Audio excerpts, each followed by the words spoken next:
तं दारिद्र्यमेव च।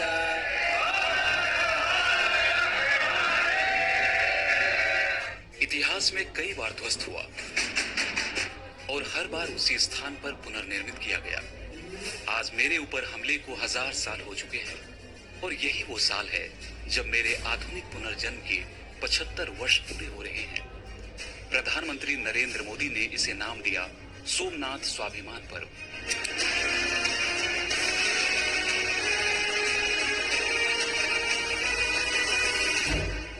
मैं 13 मंजिला ऊंचा था।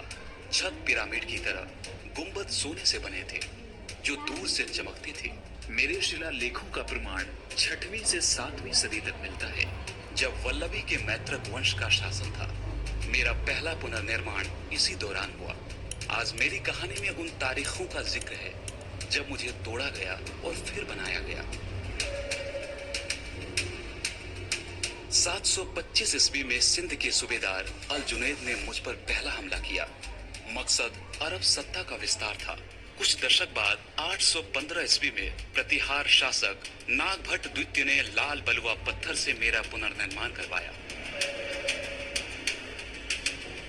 महमूद गजनवी 18 अक्टूबर 1025 को 30,000 घुड़सवारों के साथ अफगानिस्तान से भारत के लिए निकला। जनवरी 1026 में मंदिर पर हमला किया। 3 दिन की लड़ाई के बाद महमूद ने मंदिर में घुसकर शिवलिंग तोड़ा। इतिहासकार मिनहाज उस सिराज ने तबाक़त-ए-नासरी में लिखा, गजनवी मूर्तियों के टुकड़ों को अफगानिस्तान ले गया। उसने सोमनाथ मंदिर से करीब 6 टन सोना लूटा। 1026 से 1042 के बीच राजा भीमदेव प्रथम ने मंदिर का पुनर्निर्माण कराया। इसके बाद 1169 ईस्वी के अभिलेखों के मुताबिक गुजरात के चालुक्य सोलंकी वंश के शासक कुमारपाल ने मंदिर का पुनर्निर्माण कराया और इसे रत्नों से सजाया। 1299 ईस्वी में अलाउद्दीन खिलजी की सेना ने उलुग खान के नेतृत्व में सोमनाथ को लूटा और ध्वस्त किया। इसके 9 साल बाद 1308 ईस्वी में चूड़ासमा वंश के राजा महिपाल प्रथम ने मंदिर का पुनर्निर्माण कराया।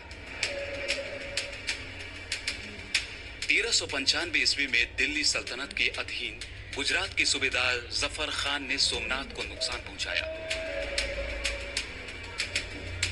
इसके बाद 1451 में गुजरात सल्तनत के सुल्तान महमूद बेगड़ा ने मंदिर को लूटा और ध्वस्त किया। यह पहला मौका था जब भारत में शासन कर रहे शासकों ने ही सोमनाथ पर हमला किया। 1665 और 1706 ईस्वी में मुगल सम्राट औरंगजेब ने मंदिर पर हमला किया और मस्जिद बनाने का आदेश दिया, लेकिन इस पर इतिहासकारों में अलग अलग मत हैं।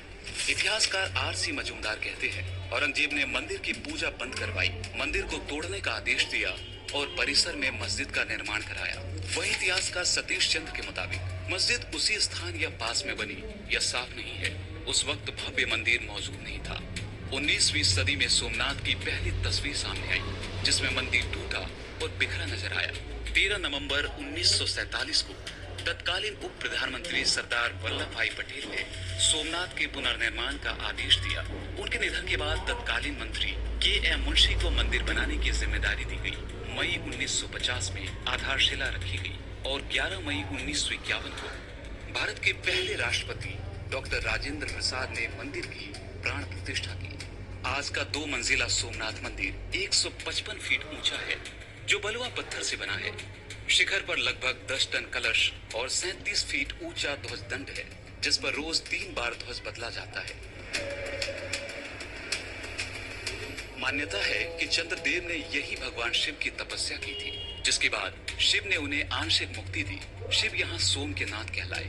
सोमनाथ से दक्षिण में लगभग 6000 किलोमीटर तक कोई जमीन नहीं है। सोमनाथ अरब सागर के किनारे है, फिर भी सदियों से समुद्र की लहरें गर्भगृह को कभी नहीं छूती। मान्यता है कि इसे शिव की कृपा माना जाता है। कुछ इतिहासकार कहते हैं मंदिर 7 बार तोड़ा गया तो कुछ 17 बार, लेकिन हर बार इसका पुनर्निर्माण उसी जगह पर हुआ। इसीलिए कहा जाता है कि यह मंदिर हर बार राख से उठ खड़ा हुआ है। गजनवी सोमनाथ से चंदन द्वार अफगानिस्तान ले गया। 1951 में तत्कालीन राष्ट्रपति डॉक्टर राजेंद्र प्रसाद के प्रयास से वापस भारत लाए गए और सोमनाथ में स्थापित किए गए। लेकिन इतिहासकार रोमिला थापड़ के मुताबिक द्वारों को वापस लाने का जो मामला सामने आया वो 1842 का ब्रिटिश प्रोपेगेंडा था, न कि 1026 के लूट का वास्तविक प्रमाण। कभी मुझे धन की लालच में तोड़ा गया तो कभी सत्ता और भय के संदेश के लिए मुझ पर आक्रमण हुआ। ये साल मेरे टूटने की याद भी है और मेरे फिर से खड़े होने का प्रमाण भी, क्योंकि मेरी कहानी ध्वंस पर खत्म नहीं होती, वह हर बार पुनर्निर्माण से शुरू होती है।